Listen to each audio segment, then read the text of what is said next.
Hello friends, आज मैं आपके साथ पब्लिक फाइनेंस का एक और टॉपिक लेके आया हूँ। चैप्टर का नाम है क्लासिफिकेशन ऑफ टैक्सेस और टॉपिक है मेरिट्स ऑफ डायरेक्ट टैक्सेस। ये जो डायरेक्ट टैक्सेस होते हैं वो क्या होते हैं, जिसके ऊपर लगते हैं वही देता है, वो किसी और के ऊपर शिफ्ट नहीं कर सकते। फॉर एग्जांपल मेरी इनकम के ऊपर जो टैक्स लगेगा वो मुझे ही भरना पड़ेगा, कोई और या आप उसका टैक्स नहीं भर सकते। तो डायरेक्ट टैक्सेस के कुछ मेरिट्स होते हैं, वो क्या होते हैं वो मैं डिस्कस करूंगा। सबसे पहला है प्रोग्रेसिव टैक्स। जो भी डायरेक्ट टैक्सेस होते हैं वो प्रोग्रेसिव इन नेचर होते हैं। प्रोग्रेसिव मतलब जैसे जैसे मेरी इनकम बढ़ती जाएगी वैसे वैसे मेरा टैक्स का परसेंटेज भी बढ़ता जाएगा। Direct taxes are levied on the principle of equity. जो डायरेक्ट टैक्सेस हैं उनका जो मेन बेस होता है वो होता है इक्विटी। इक्विटी मतलब कि इक्वल सेक्रीफाइस। इक्विटी का मतलब इक्वल टैक्स नहीं होता, इक्विटी का मतलब पब्लिक फाइनेंस में इक्वल सेक्रीफाइस होता है। These taxes are progressive. Progressive का मतलब अमीर ज़्यादा देते हैं और गरीब कितना देते हैं, कम देते हैं percentage.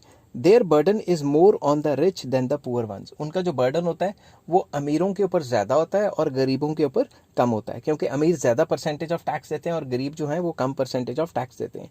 One has to pay these taxes according to his taxable capacity. हर एक बंदे को, चाहे वो अमीर है चाहे वो गरीब है, उसको अपनी औकात या फिर अपनी हैसियत के हिसाब से टैक्सेबल कैपेसिटी देनी पड़ती है। मतलब उसकी टैक्सेबल कैपेसिटी के हिसाब से उसको टैक्स लगता है।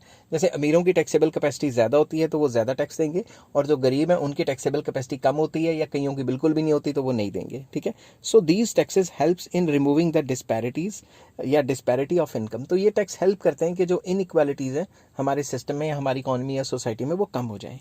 नेक्स्ट है economy. Collection of these taxes is not much expensive. मतलब इस टैक्स को इकट्ठा करने के लिए सरकार को ज़्यादा खर्चा नहीं करना पड़ता। The tax payer himself has to deposit these taxes with the government. साल के एंड में ये टैक्सेस खुद लोग भाग भाग के जमा करवाते हैं। क्यों?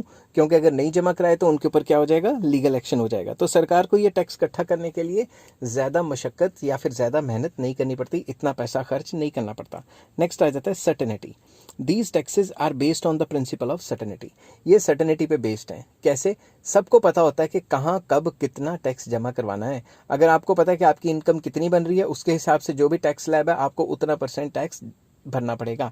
The tax payer knows how much tax, when, where and how he has to pay. Tax payer को पहले ही पता होता है कि कितना टैक्स भरना है, कब भरना है, कहाँ भरना है, कैसे भरना है, सब पता होता है। इसलिए ये सर्टेनिटी का इसका जो है वो मेरिट है। when the government is when even the government is, मैं उल्टा बोल गया, even the government is certain to a large extent about the revenue collected from these taxes। even government को भी पता होता है कि वो कितना रेवेन्यू इकट्ठा कर सकती है, क्योंकि अगर गवर्नमेंट ने अंदाज़ा लगा लिया कि अगले आने वाले एक साल में वो नेशनल इनकम इतनी होगी देश की, तो वो पहले ही पता लगा लेती है कि अगर नेशनल इनकम इतनी होगी तो अंदाजे से मेरे पास इतना टैक्स इकट्ठा होगा। तो गवर्नमेंट भी तकरीबन सर्टेन होती है। नेक्स्ट आ जाता है elastic. These taxes are elastic as the government can raise or reduce its revenue as required by increasing or decreasing the rate of taxes। ये टैक्सेस हाईली इलास्टिक होते हैं। सरकार सिचुएशन के चेंज करने से इनके जो रेट्स हैं वो भी चेंज कर सकती है, क्योंकि सरकार के हाथ में होता है। तो फ्लेक्सिबल होते हैं। अगर जैसे जैसे आप अमीर होते रहोगे आपके टैक्स की परसेंटेज बढ़ती रहेगी। जैसे जैसे आपने अमीर नहीं हो, कुछ नहीं कमाया, तो टैक्स की परसेंटेज या तो ज़ीरो हो जाएगी या फिर आपके स्लैब के हिसाब से जितना आपको टैक्स भरना है उतना भरना पड़ेगा। तो फ्लेक्सिबल मतलब सिचुएशन के चेंज होने से टैक्स के रेट चेंज होते रहते हैं। Next productive. These taxes are also based on the doctrine of productivity। ये काफ़ी टैक्सेस प्रोडक्टिव भी रहते हैं। कैसे? Even if the government levies few taxes, it gets a lots of revenue। तो ये टैक्सेस प्रोडक्टिव इसलिए हैं कि सरकार थोड़े से टैक्स लगाती है, फिर भी सरकार के पास काफ़ी ज़्यादा पैसा इकट्ठा हो जाता है, क्योंकि लोगों को ये टैक्स तो भरना ही भरना है, क्योंकि उनको डर रहता है कि भाई इनकम टैक्स वाला छापा ना मार दे कहीं। ठीक है ना। नेक्स्ट आ जाता है सिंपल। ये जो टैक्स है ये काफ़ी सिंपल है। दीज टैक्सेस आर सिंपल, आसान है काफ़ी। To comprehend them and to prepare their details is not difficult. इनकी टैक्स की जो डिटेल जो है भरनी और इनको मतलब जमा करवाना आजकल काफ़ी ऑनलाइन सिस्टम हो गया, तो काफ़ी आसान हो गया। The laws related to them are also very clear. जो गवर्नमेंट ने रूल्स एंड रेगुलेशंस या लॉज बनाए हुए हैं वो भी काफ़ी क्लियर हैं कि किस बंदे को कितनी इनकम पे कितना टैक्स भरना है। So it is not difficult to assess them. तो इस टाइप के टैक्सेस को असेस करना कि मेरा कितना टैक्स बना, ये डिफिकल्ट नहीं है। तो ये लॉज काफ़ी सिंपल हैं टैक्स को भरना, डायरेक्ट टैक्सेस को। नेक्स्ट आ जाता है कन्वीनियंस।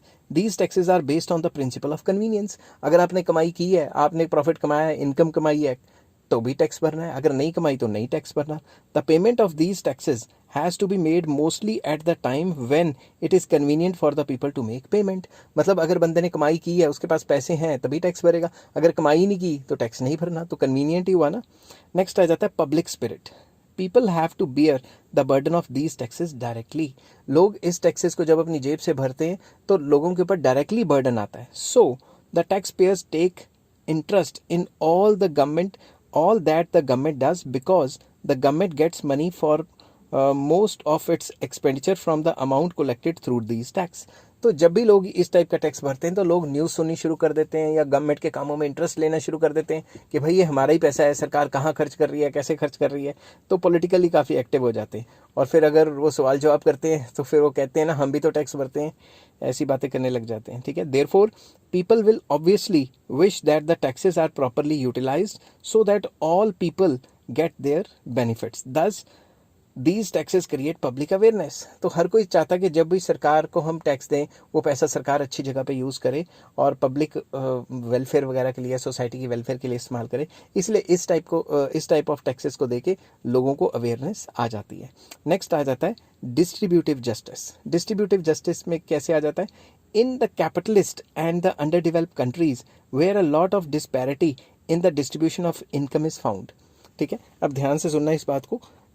आपको पता है कि हर एक कंट्री अब सोशलिस्ट तो रही नहीं है, कैपिटलिस्ट की तरफ जाती जा रही है। इवन चाइना में भी प्राइवेटाइजेशन बहुत ज़्यादा हो गई है, ठीक है ना, और रशिया में भी प्राइवेट सेक्टर बढ़ता ही जा रहा है। तो जैसे जैसे हम कैपिटलिस्ट सेक्टर की तरफ बढ़ते जा रहे हैं, जो डिस्ट्रीब्यूशन ऑफ इनकम है वो अनइक्वल होती जा रही है। ठीक है, तो ये जो डायरेक्ट टैक्सेस हैं जैसे इनकम टैक्स, वेल्थ टैक्स, ये काफ़ी ज़्यादा हेल्पफुल रहते हैं। They prove to be greatly helpful in removing the disparity. इस टाइप के टैक्सेस से जो डिस्पैरिटीज़ हैं वो काफ़ी हद तक कम हो सकती हैं, मगर ऐसा कोई नहीं कह सकता कि टैक्स लगाने से या डायरेक्ट टैक्सेस लगाने से एकदम से ख़त्म हो जाएगी। ये बिल्कुल गलत बात है। ठीक है, क्योंकि इतने सालों से हमारे ऊपर टैक्स लगता आ रहा है, डायरेक्ट टैक्सेस और डिफरेंट टाइप्स के टैक्सेस लग रहे हैं, तो क्या इनइक्वालिटी ख़त्म होगी? इनइक्वालिटी तो बिल्कुल भी ख़त्म नहीं हुई। ठीक है ना, तो डिस्ट्रीब्यूटिव जस्टिस का यहाँ पे मतलब है कि जब भी सरकार डायरेक्ट टैक्सेस लगाती है तो उसका मेन मकसद होता है कि जो इनइक्वालिटीज़ है, inequalities of income and wealth, वो पहले से कम हो जाएं। जितना ज़्यादा कम होंगे उतना ही ज़्यादा फ़ायदा रहेगा देश के लिए, ओवरऑल वेलफेयर बढ़ेगी। आई होप ये वीडियो आपको पसंद आई होगी। अगर पसंद आई है तो please like, share and subscribe. इस चैप्टर के सारे लिंक आपको डिस्क्रिप्शन में मिल जाएंगे। अगर आप नंबर वाइज चेक करेंगे और नंबर वाइज पढ़ेंगे तो आपको कोई दिक्कत नहीं आएगी। आई होप ये सब जो मैं आपको करवा रहा हूँ आपको पसंद आ रहा होगा। Take care, have a nice day.